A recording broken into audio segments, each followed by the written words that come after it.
Hello and welcome back to the channel and another 2K25 video. Now, I'll be honest, I wasn't planning on doing another video for this other than if they sent us something about the designer, but this popped up today and I thought it was really good, and it's 9 minutes of super informative video that still gives us a couple of questions and things to like ponder or debate, but actually it's really exciting, and all the information in there, they've done a really good job of presenting and showing us the new stuff that's there. So I thought I'd just go through. This isn't going to be loads of like editing and cutting things together. This is just going to be playing through the trailer and seeing what we get.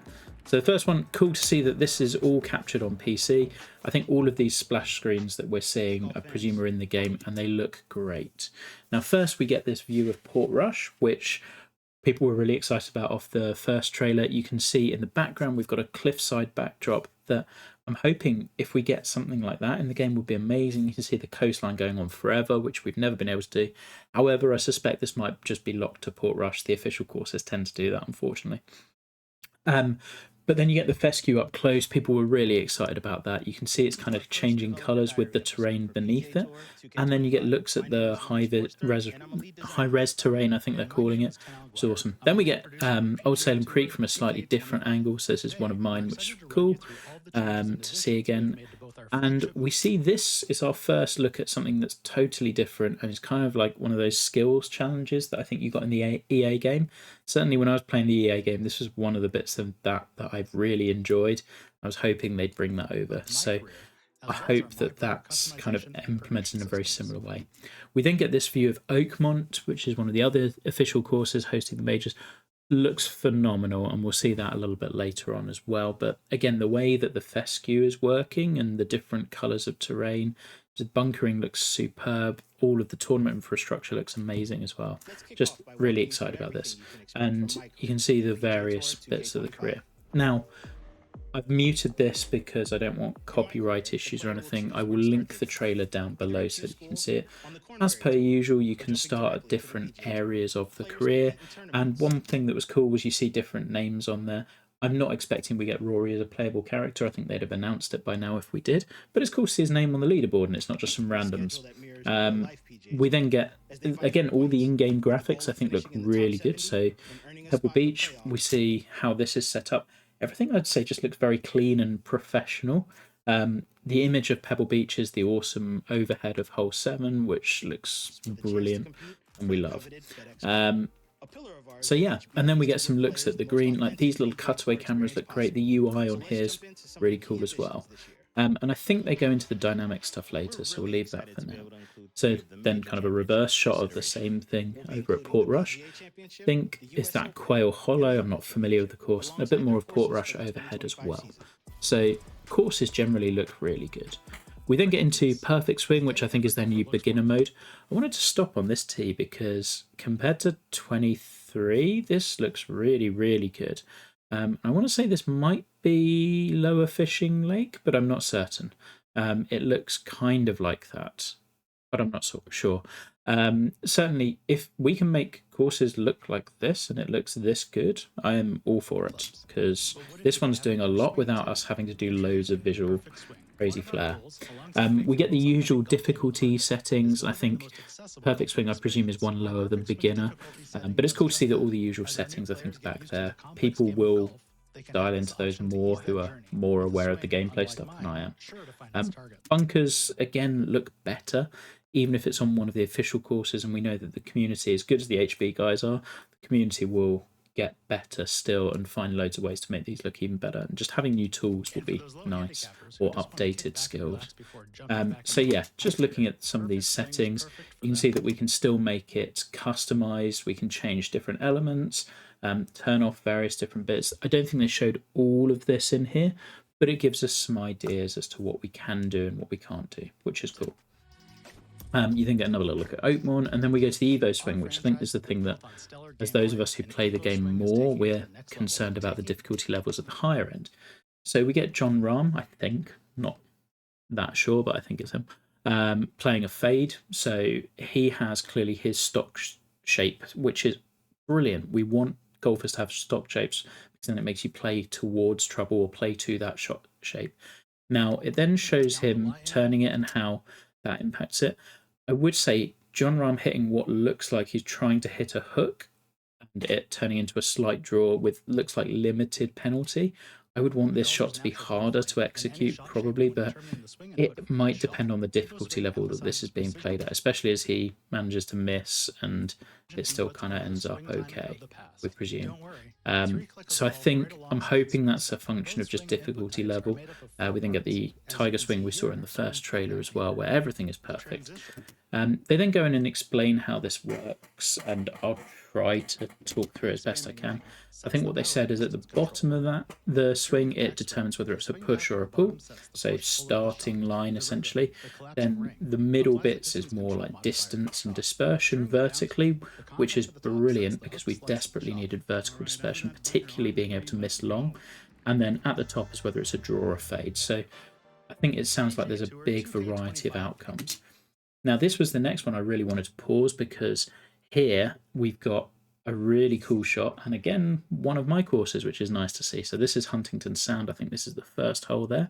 And we get a really cool little chip and run, which is a shot we've been wanting to see in the game forever. And we'll play through this a couple of times just to show how it works. But in the old game, 23, this ball would have stopped about there. And if it had ever hit the green, it would have started flying on through. So hopefully this means therefore that they have sorted this out where those physics now actually work properly. And based on how they're marketing this, it seems like they've done a lot of work under the hood to make those work. And also just like zooming in on this, the granular nature of those textures and like how much you can see looks really good. Again, high definition compared to 23. I also really liked this as a shot. Now, the fact that we've got shot types, which we can talk through later in the episode, is great. What you love seeing is realistic choices of shots. The flag's on the far side, so therefore chipping on the front of the green and rolling it down is the shot you would try to play.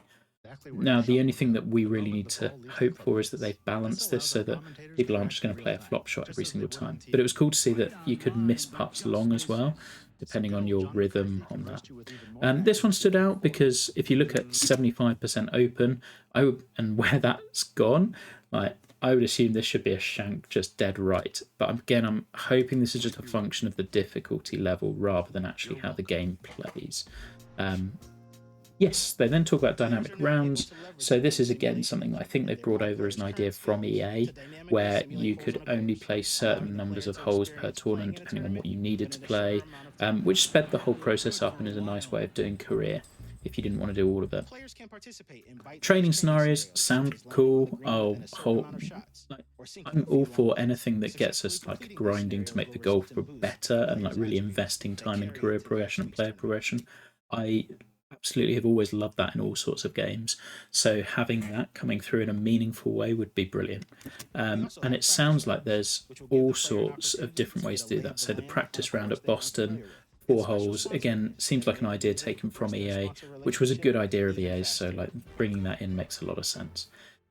I was less sold on this in the original trailer. I'm still kind of not massively sold on this now, the personality stuff and just like responding to media via text. I just feel like, if I'm honest, in 2025, there's better ways to do this than just via social media, but I get that it's also labor. It's not very labor intensive, so there's a good reason why you might add this.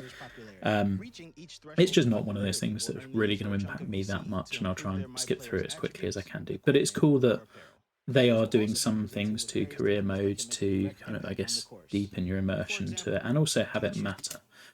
I liked when they started talking on this part about how you could do pre-round things, like maybe boosting power versus accuracy.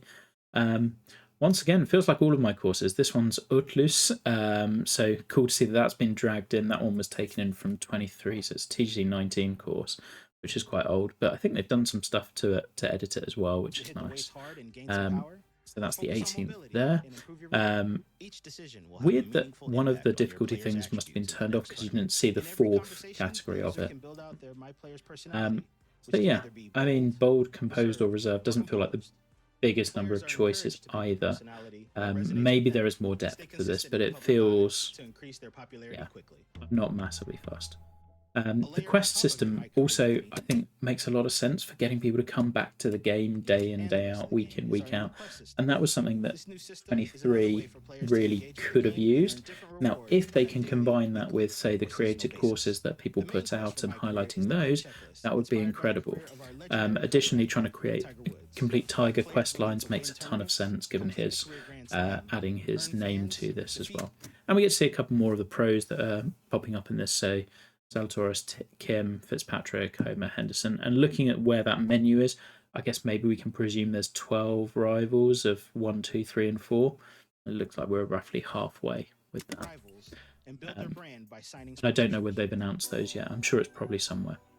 But then we get into the My Player and customization. You have a bit more customization of different face types and hair types and body types and what have you. I have no doubt there will be people complaining that you could be doing more. That splash screen's amazing, by the way. There'll be people complaining that you could do more, and I think that's probably fair. Like, why can we not get a face in the game? Things like that. I guess it's where they choose to prioritize. And for me, if it looks like they've been prioritizing on making the courses look better, giving, I mean, we think better tools within the designer to accomplish some of those, and making the gameplay better, I'd take those every time over a feature like this. We then get to the archetypes, which it's cool to see those making a return, because I think those do add a lot as a base set. So we've still got 5. The names might have changed. I'm not totally certain. I think they probably have, actually. But you've got 5 choices to start with, and then it sounds like there's even more ability to fine-tune in this game than we had on the previous one. Again, there'll be others who dig into this more than I can, but I liked that you could have different My Players. Like, that's cool if I want one where I'm testing out courses on forgiveness. I'm thinking about this from a designer's point of view. I could have one that is right at base defaults, one that is really like maxed out, one that is a technician, one that is just a powerhouse, greenskeeper, whatever. But I can see how my course plays for a variety of different people, which will ultimately make it play better for everyone, and I can ensure that hazards are placed so that different people get different challenges, which is really fun. And I think the ability to do that makes a ton of sense. Also would kind of give your career mode a bit more longevity. We then start seeing some of these, and I confess there was a lot here, and this will be one that I think you have to experience and play through to really get it. But it looks like just there's a ton of options to upgrade your golfer, different clubs. Seems like it is all my courses. I believe this is Playa Sayona as well, so that's one of mine from 19, which is pretty cool as well. And clearly Pro Golfer has absolutely ripped it up on the back nine. But it's nice to see that you've got this level of customization, and hopefully you can play around whatever your strengths are. Again, my real hope is just that all of this matters. If the game is too easy, then I will just pump everything into power because I won't care.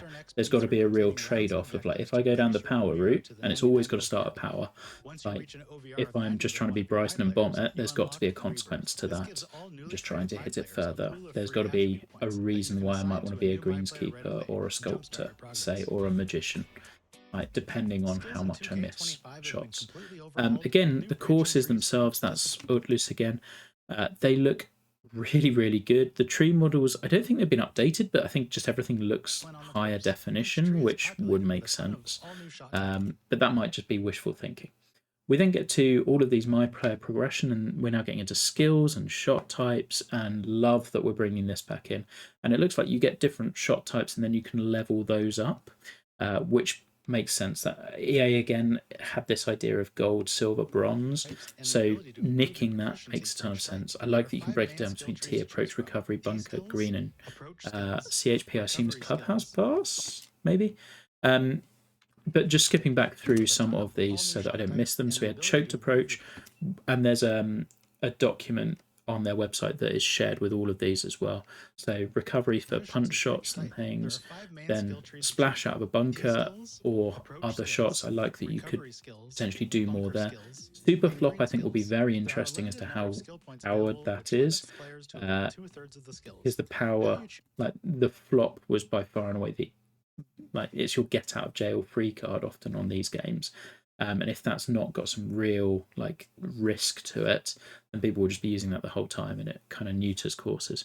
I love that we saw the putting ones as well. So like lag putt is great, and I believe we see a Texas wedge at some point as well, right here, which I am so excited for, as those of you who will have ever tried to design a links course or played links golf and taking putter off the fairway from like up to 100 yards, having that ability in the game is just amazing if it works as we would hope it's intended to. So yeah, super exciting. And just all of this will make the game play more interestingly and more varied, and you can go around a course playing different types of shots and doing different things, which is ultimately what we want. Then we got into the equipment leveling. So not only can you level up your character, you can also fine tune things with different drivers, and you can then, again, my head kind of spun with this because you could do all of these little level ups, and then you got to almost like a Pokemon level of evolving your club further on, which sounds like, honestly, anything that gives you more customization, I'm all for.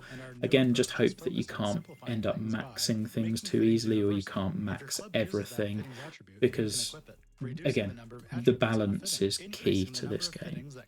But yeah, there'll be guys who dig into this way more as to what these things are and what you can equip, what you can't equip. I would strongly recommend following Seamount for Life if you haven't already, with his 75-minute video on a 2-minute trailer. Who knows how long this one will be.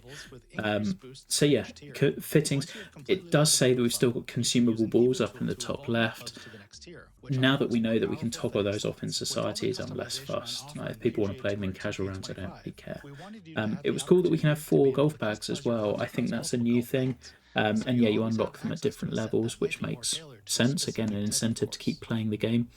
I think, just pausing here, a lot of the changes they brought in, it seems like they've really sat down and just discussed and thought through kind of how they want this game to keep you coming back this time, rather than, like, it feels like there's benefits to playing it rather than the last game where it kind of didn't. Back to Old Salem Creek, and we get that nice little stinger played by someone different, and then another little view of Fitzpatrick playing out the first. Just really cool to see how that course looks. Now, this, I think, looks great as well. This is Pebble, I believe. Looks awesome. And then that's back to the chip at Huntington Sound, just from a different angle. Just lovely to see. And Quail Hollow, which exists. And then we get that splash shot, which again looks absolutely awesome. If those come up in the game, that would be amazing. And then finally you get the advert for the game. So hopefully, really exciting, loads to dig into. I can't wait to see more of this. I thought the dev diary and the way they did it was very informative and packed a lot in. Excited to see other guys break this down and take away more that I would have missed. But those were my few takeaways, and just, yeah, roll on February 21st. It's going to be a long 3 weeks or so. But stick with us. I'll try and actually, seeing how good this content is that's coming out from 2K and HP, I will try and keep updating with different videos when things come out, because I think it seems like they've got a much more cohesive plan as to how to showcase what's good about the game, and like, that's making a big difference. I think people are very excited about it, and rightly so. Hopefully you've enjoyed, and see you again soon.